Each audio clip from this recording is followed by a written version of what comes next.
الله من الشيطان الرجيم بسم الله الرحمن الرحيم الحمد لله رب العالمين وأفضل الصلاة وتم التسليم على سيدنا محمد خاتم الأنبياء وإمام المرسلين وعلى آله وصحبه وسلم تسليما كثيرا. نويت تعلم وتعليم وتذاكر وتذكير والنفع والانتفاع والإفادة والاستفادة والحث على تمسك بكتاب الله وبسنة رسوله صلى الله عليه وعلى آله وصحبه وسلم ودعاء إلى الهدى ودلالة على الخير وابتغاء وجه الله ومرضاته وقربه وثوابه سبحانه وتعالى وبعد. رب اشرح لي صدري ويسر لي أمري واحلل عقدة من لساني يفقهوا قولي وبعد. السلام عليكم ورحمة الله.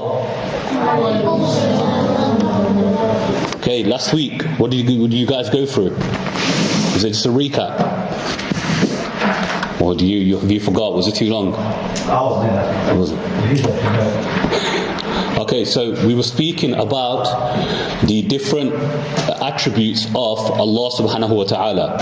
So now, if you remember, Allah subhanahu wa ta'ala has certain attributes which we can know Allah subhanahu wa ta'ala with. So we had the main ones were that He subhanahu wa ta'ala has always existed.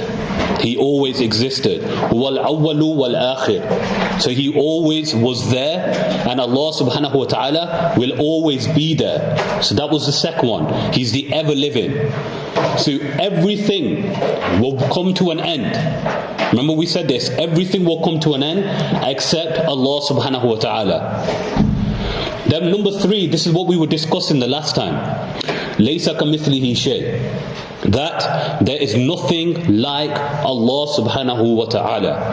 وَلَمْ يَقُلْ لَهُ كُفُوًا أَحَدٍ. And there is nothing comparable to Him. So you guys, you all woke up today. How many of you had breakfast? Right, a fair few of you. What did you have? Bread. You had bread. Anda bread? Or just bread? Just bread. Just bread. What did you have? Yeah? Bread and egg. Bread and egg. Anda bread, yeah? What did you have? Anda bread. Anda bread as well. Did anyone have cereal? No? You had cereal. Okay. Eh? You're not eating anything. Okay. So if you look, we wake up and we've been hungry at night, so we have a drink of water, we have some orange juice, we have anda bread with probably pakija, right? We have tea and all of that. And then that gets us ready for the rest of the day. But Allah subhanahu wa ta'ala, He is not in need of eating or drinking. Because if Allah subhanahu wa ta'ala needed to eat, if He needed to drink, if Allah subhanahu wa ta'ala became thirsty, now Allah subhanahu wa ta'ala is reliant upon food. Okay? So Allah subhanahu wa ta'ala does not need anyone, and He does not need anything. This is a very important point that you need to write down. So everything that humans need, Allah subhanahu wa ta'ala does not need this. So we need to, if we drink too much water, what do we need to do? You need to go to the toilet, right? This is something which is not for Allah subhanahu wa ta'ala. Because Allah subhanahu wa ta'ala does not have a function of having to relieve Himself. Because number 1, relieving yourself is an impurity. Right? And you cannot attribute that to Allah subhanahu wa ta'ala. So anything bad, you cannot attribute it to Allah subhanahu wa ta'ala. So if you really want to know Allah subhanahu wa ta'ala in the very simple way, if you really want to know Allah subhanahu wa ta'ala, then as one of the pious predecessors said, that whatever you think Allah subhanahu wa ta'ala is like, He is different to that. Right, let me repeat that. Whatever you think Allah is like, Allah is different to that. Why? Because if I say, what's your name, Hafizah? Hassan. Okay, if I say Hassan is wearing a t-shirt, you've seen him already, right? So if I say to you later on, Hassan is wearing a t-shirt, what's going to come to your mind? He's wearing a t-shirt. He's wearing a t-shirt. But more specifically, you're going to come to the realization that Hassan was wearing the green away kit of Liverpool. Is that going to come to your mind later on, isn't it? Right? That's because now you've seen something and you're acting upon that. So if you think something about Allah subhanahu wa ta'ala, you're only thinking about it based upon what you have seen and you understand in dunya, okay, in the world. And Allah subhanahu wa ta'ala is not limited to the dunya. He's not limited to the world. So whatever you think you know about Allah subhanahu wa ta'ala, He is different to that. And we will only know Allah subhanahu wa ta'ala if He wills on the day of judgment, when we are then placed into Jannah, insha'Allah. Say insha'Allah. Say it. That's it, right? When we are placed into Jannah, then and we're going to speak about this later as well, we will be able to see Allah subhanahu wa ta'ala. Okay, this is the greatest gift any believer will receive. So when you think of paradise, it's not thinking, oh, when I get to Jannah, I'm going to have this big palace, it's going to be made of rubies and diamonds, I'm going to get anything I ever want, it's all going to be given to me. That's not the greatest gift. The greatest gift of Jannah is that we are going to be able to see Allah subhanahu wa ta'ala. And the worst punishment for those people who go into the hellfire, those people who go into hell, the worst punishment is not going to be everything that's been described, that they're going to be burnt with the fire and all of these kind of horrific things. This isn't the worst punishment. The worst punishment for them is they are going to be deprived of looking at Allah subhanahu wa ta'ala. Do we understand that? So the greatest gift is we are going to be able to see Allah subhanahu wa ta'ala. And that's what we should be working hard for. Right? So our whole life, everything that we do, always ask yourself, this action that I'm going to do, this thing that I'm saying, the way that I'm speaking to my elders right now, is this going to allow me to see Allah subhanahu wa ta'ala, or is it going to take me away from being able to do that? And if the answer is that it's going to allow you to do it, then alhamdulillah, carry on.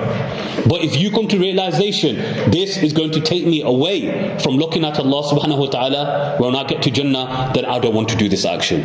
I don't want to be in this place. I don't want to play with these friends. I don't want to be talking to these people. I'm going to stay away from them. Because for me, the greatest goal is I want to see Allah subhanahu wa ta'ala. And sometimes what will happen is, when you guys are young, you have lots and lots of friends. You have lots and lots of friends. I mean, when I was, Hafiz, how old are you? How old are you? 13. 13. When I was Hafiz Hassan's age, I had approximately every day, about 20 of us used to meet up every single day. Every single day on Lenton Park, 20 of us, we just meet up. We didn't used to have mobile phones or anything, right? I mean, the closest thing that we had was a pager, right? It was a little device. You would ring up and then you would say, I want to send this message to this pager number, and then they would send it to this pager, and then it would come up like a little message, right? This is how old we are. Right, so 20 odd of us used to just meet up every single day. We just knew. After school, we go to masjid, straight after masjid, everyone meet up at the park. And we used to meet up, there used to be 20 odd of us, and then we used to just play football. All the way until we had to go home. And the same on the weekends, we used to do this as well. And we used to think that we are best friends. Every one of these boys is our best friend. We're chilling with them. These guys are our boys, right? Everything.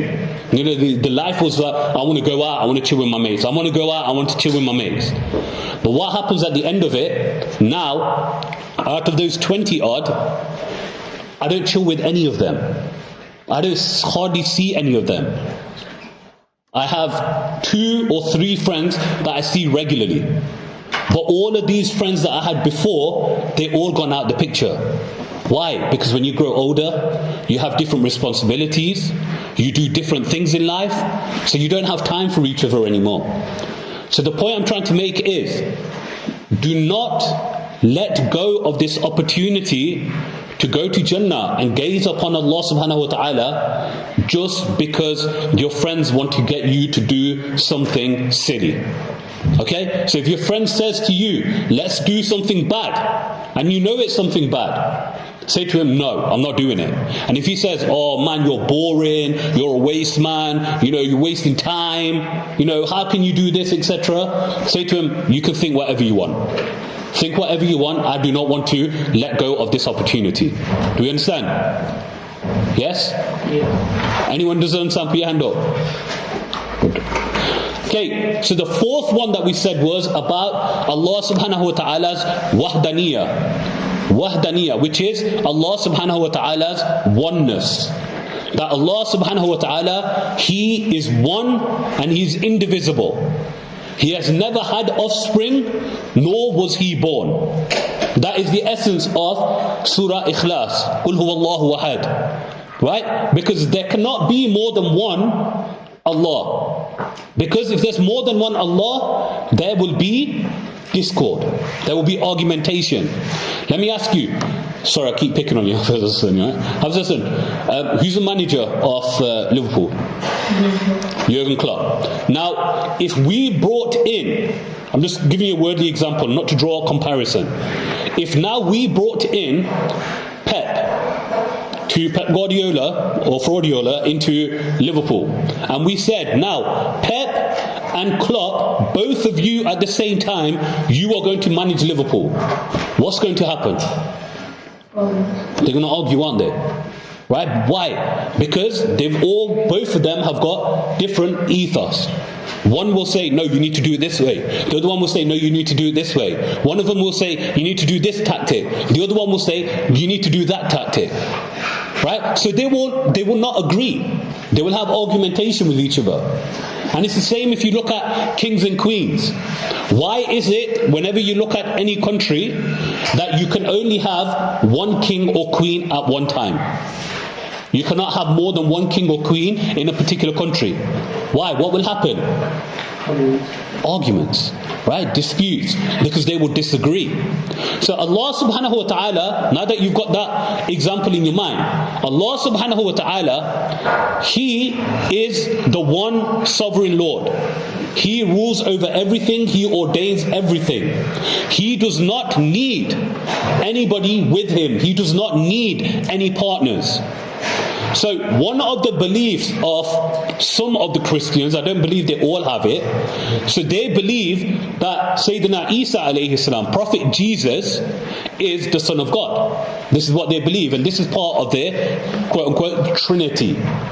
So they believe in one of this belief is that Sayyidina Isa alayhi salam created Mary, his mother, and then he was born from the creation, his mother.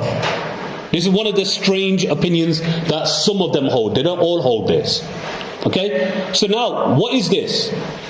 This is a strange thing. Because Allah subhanahu wa ta'ala does not need creation. And we've already said that. So why would Allah subhanahu wa ta'ala now need a son? Because in order for Allah subhanahu wa ta'ala to need a son, for Him to make a son, it would mean that Allah subhanahu wa ta'ala, He needed a son. That's why He made him. Allah subhanahu wa ta'ala needed a partner to rule over things. That's why He made them. But this is contrary to what we know about Allah subhanahu wa ta'ala. Allah subhanahu wa ta'ala is self-supportive, He's self-sufficient. He does not need anyone or anything. So He can never have offspring, and He was never born. He is one. Because if Allah subhanahu wa ta'ala, if there was more than one Allah subhanahu wa ta'ala, everything that we see that is in perfect chemistry with each other, everything is in harmony, everything would be destroyed. Everything would be destroyed. The skies wouldn't hold up. The earth would not be as it is. Everything is to a perfect design because there is only one Allah subhanahu wa ta'ala looking over everything. Number 5, Allah subhanahu wa ta'ala is self-supportive. This means that Allah subhanahu wa ta'ala is not dependent upon anyone, and I briefly just touched upon this as well, nor does He need anything for His continued existence. So He does not need food, He does not need drink, He does not need sleep, He does not need anything to keep Him going. But for us, what do? We get tired. We need to drink, we need to eat, we need to sleep, we need to do all of these things. We need to rest. But Allah subhanahu wa ta'ala does not need to do anything like this. He does not need anything from His creation. So He does not need a son, He does not need a daughter, He does not need a wife, He does not need a father, He does not need children, He does not need anything. Allah subhanahu wa ta'ala is self-supportive, which is al-qiyam bil-nafs. But everything else in the entire cosmos is dependent upon Allah subhanahu wa ta'ala. Okay, so that's number 5. Number 6, and I hope you're making notes on this, because guess what? Next week we're going to have a test. Next week we're going to have a test. I'm going to write a test out for you guys. Don't think, oh no, it's a test, we're not going to turn up. Right? It's not for you. It's not about you getting marks. I just want to see from these tests who's actually learning something, who's understanding, and do I need to change things up? Okay, that's all it's for. So please make sure you all attend. Try to revise the notes that you've gone through. The videos are on YouTube. The videos are on YouTube. I'm sound recording it and I put them on YouTube. So you can go and you can revisit them. The past 4 weeks, sessions that we've done, they're all on YouTube. That group that we have, I'll send the links in there. So go back and listen to them. Revise, understand it. It's not just about just memorizing it and then just leaving it there. The best way to prepare for an exam is to actually understand what is being said. Because if you just memorize it and you leave it, then it's going to come in one ear, it's going to sit there whilst you do the exam, then it's going to go straight out. If you actually sit and you understand it, then what will happen is you will fully understand it and it will come into your mind and it will stay with you for a very long time. Okay, so next week, like I said, we're going to have a little test. And as I said, I'm not going to give you any marks. I'm not going to tell anybody, you did well, you didn't do well, you need to do this, you need to do that. Like I said, this is for me. So I can see if I need to switch things up or not. So the 6th one is wajib al-wujud. Wajib al-wujud about Allah subhanahu wa ta'ala is His necessary existence. That Allah subhanahu wa ta'ala's existence is necessary. Everything in the world, what we see, did not exist at one point. I didn't exist, Haji Tahir didn't exist, Hafiz Husnain didn't exist, nobody existed. This masjid didn't exist, your parents didn't exist. Then we all came into existence. The sun, the moon, the cosmos, everything, it did not exist at one point.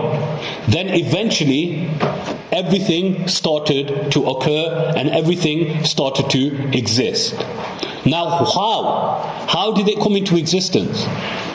Someone tell me, how did all of this come into existence? What? By Allah. Allah is the one who created everything. So if it were not for Allah subhanahu wa ta'ala, nothing would have come into existence. This creator must have always existed and must have not depended on anything for its own existence. Right? Because if nothing is in existence, and Allah subhanahu wa ta'ala is in existence, then what does that mean? Allah subhanahu wa ta'ala will not exist. Okay, so it's everything doesn't exist, right? But Allah exists. Then that means Allah subhanahu wa ta'ala does not need all of those people that didn't exist. All of those things which are existing, they do not have any bearing on Allah subhanahu wa ta'ala, right? But everything else is dependent upon Allah subhanahu wa ta'ala, because if it were not for Him, they would not exist. So His existence, Allah subhanahu wa ta'ala's existence, is absolutely necessary. It's absolutely necessary. So He has to exist for everything else to exist. But Allah subhanahu wa ta'ala does not need anything else to exist for Him to exist. Okay? Additionally, Allah subhanahu wa ta'ala's attributes, there are some additional ones which are set out. So number one from the additional ones you have is Allah subhanahu wa ta'ala is all able. He's all able. Meaning what? His will and His power are connected to all possible things. So anything that is possible is connected to Allah subhanahu wa ta'ala's will and His power. His power brings into being that which was specified by His will in accordance to His knowledge. So Allah subhanahu wa ta'ala's knowledge is all encompassing. So based upon His knowledge and His will, everything occurred. In Surah Tahrim, Surah 66 of the Quran, verse 8, Allah subhanahu wa ta'ala says, يَقُولُونَ رَبَّنَا أَتْمِمْ لَنَا نُورَنَا وَاغْفِرْ لَنَا إِنَّكَ عَلَى كُلِّ شَيْءٍ قَدِيرٌ. Their light will shine ahead of them on their right.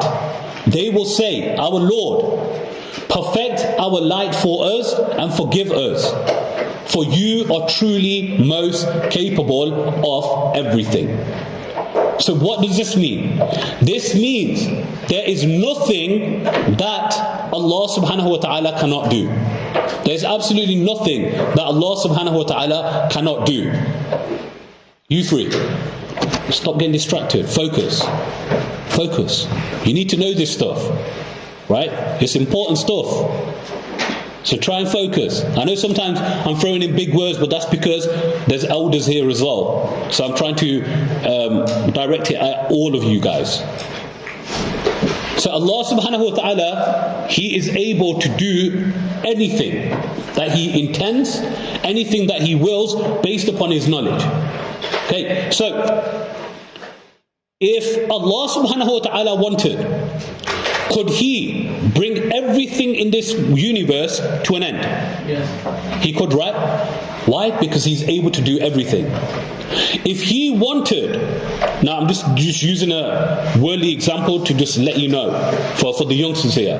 If He wanted to make an elephant who is got a unicorn horn, which has wings and can fly all over the world, and breathes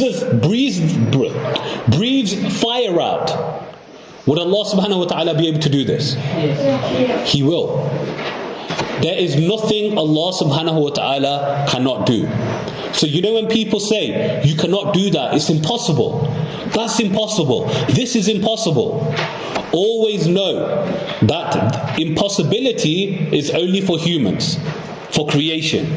So if somebody says to a man, you cannot fly, you cannot fly. Yes, it may be the case that he cannot fly, unless he's a wali of Allah subhanahu wa ta'ala. So he may not be able to fly. But if you now, this person turns around and says, Allah will not let this man fly. Now this is problematic. This is a major issue now. Because now what you are doing is, now you are saying something is impossible for Allah subhanahu wa ta'ala. Okay, so if Allah subhanahu wa ta'ala wanted to, willed for an individual to fly, a human to fly, then Allah subhanahu wa ta'ala can do that. Allah subhanahu wa ta'ala can do that. Why? Because nothing is impossible for Allah subhanahu wa ta'ala. Can we rewind time? No. Can we forward time? No. Can we see in the past? No. Can we see in the future? No. We can't, right? All of these things are all impossibilities for us. But for Allah subhanahu wa ta'ala, these things are not impossible for Him. Why? Because number one, Allah subhanahu wa ta'ala exists outside of time. So He is not restricted to time. So let me put this into a little worldly example for you. How many of you watch Netflix? Don't fib. I know more than that watch Netflix. Right? So when you're watching Netflix, I don't know, maybe you're watching Cobra Kai or whatever. Is that what you're watching? No? Or whatever you're watching then. So you know sometimes when you press pause, or you press forward, or you press rewind, If you look at the bottom of the screen, what appears at the bottom? A red bar. And then above that, you have a collection of scenes, don't you? Right, where you can go backwards and forwards. Now, those characters that are in the actual program there, let's just say in the movie, they are in the actual movie there. Now, whilst they are in the movie, they cannot jump from that scene to a scene ahead, nor can they jump to a scene behind, nor do the people in that scene, in that actual moment, know what's going to happen next. But you guys sitting at home, all of the scenes now are there in front of you. You can see exactly what's happened before. You can see what's going to happen at the end. Why? Because you are not in that movie. You are existing outside of that movie. You're not part of the creation of that movie. You are existing outside of it. So now you can see exactly what is taking place. Okay, do we understand? So if we, not to draw a comparison again, just by way of example so you guys understand it. Now Allah subhanahu wa ta'ala, He does not exist within creation. So He is not subject to time and place. He is not in a specific segment of time. He's not in a specific place where he is restricted and doesn't know what's going to happen before or after. Allah subhanahu wa ta'ala, He exists outside of all of this. So He subhanahu wa ta'ala, He sees everything that has occurred, and He sees everything that will occur. Do we understand that? Why? Because He is capable of everything. Number 8, what they say is Allah subhanahu wa ta'ala, and this is important for those of you who've studied further. Allah subhanahu wa ta'ala, He does what He intends. He does what He intends. Allah subhanahu wa ta'ala, it mentions in the Qur'an, in Surah Ali Imran, verse 194, رَبَّنَا وَآتِنَا مَا وَعَدْتَنَا عَلَى رُسُلِكَ وَلَا تُخْزِنَا يَوْمَ الْقِيَامَةِ إِنَّكَ لَا تُخْلِفُ الْمِيعَادِ. Our Lord, grant us what you have promised us through your messengers, and do not put us to shame on Judgment Day, for certainly you never fail in your promise. Right, what does this mean now? Someone explain this to me. Go on. He never fails in his promise. Good. What else does it mean? Yes. He doesn't fail just on the Day of Judgment? Every day. Every day. Good. Anything else that you take from there? He doesn't fail in you do not fail in your promise. Remember, these are the words of Allah subhanahu wa ta'ala. Right? So what this means now is Allah subhanahu wa ta'ala will not say something and then do the opposite and go against it. إِنَّكَ لَا تُخْلِفُ الْمِيعَادِ. He subhanahu wa ta'ala never fails in his promise. So, if He, Allah subhanahu wa ta'ala, has said something, then He will do it. It does not mean that He is restricted to His words. The fact of the matter is, Allah subhanahu wa ta'ala has told us, if I have given a promise, then that is what I will act upon. So this means now, it is impossible for Allah subhanahu wa ta'ala to lie. It is rationally impossible, and it is textually impossible as well. Because we have it straight from the Qur'an. Allah subhanahu wa ta'ala does not fail in His promise. So it's clear in the Qur'an, He subhanahu wa ta'ala cannot lie, and He will not fail in His promise. And if we look at it from a different point of view, if we look at it rationally, if somebody lies, what are some of the reasons that somebody would lie? Give me one reason. Let me give you an example. Okay, say you were supposed to be coming home at 7 o'clock, but you came home at 8 o'clock, and your dad says to you, What time did you come home? And you say, I came home at 6:45. What have you done now? You lied. Why are you lying? Because you don't want to get in trouble. So you're fearing your dad, right? That's one reason. Because you're fearful of somebody. What's another reason that you might lie? Yes. You get punished. Because you're going to get punished. Anything else? You get kicked out of your family. You get kicked out of your family. Okay. Anything else? To spread hate amongst people. Excellent. Anything else? Some people, they just lie because they're just compulsive liars. Why? Because they just can't help themselves. Now, all of these points that we've just made, the reason for somebody to lie, the reasons for somebody to lie, are any of those good reasons? They're not, are they? They're all bad. So now, if anybody says Allah subhanahu wa ta'ala can lie, then what they are saying is that one of these possibilities must be the case for Allah subhanahu wa ta'ala to then, na'udhu billah, for him to lie. Allah subhanahu wa ta'ala is not answerable to anybody. Allah subhanahu wa ta'ala is not scared of anybody. Allah subhanahu wa ta'ala does not spread hate amongst people.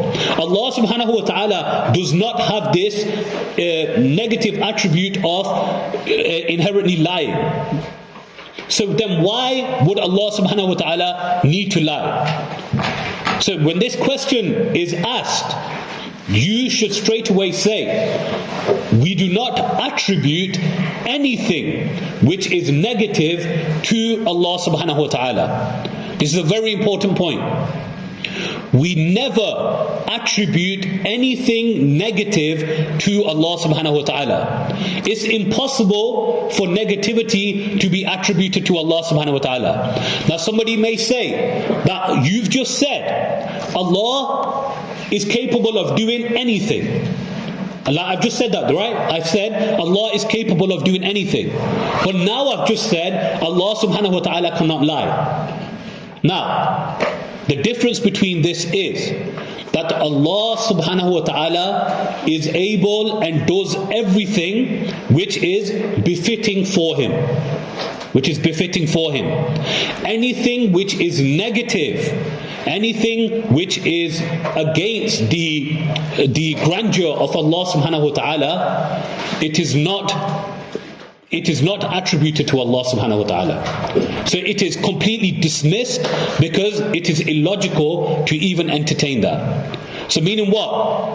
Allah subhanahu wa ta'ala, He cannot lie. Or anything negative that you can think of, it does not apply to Allah subhanahu wa ta'ala. Is that clear? Do you have any questions on that? No? Okay, inshallah.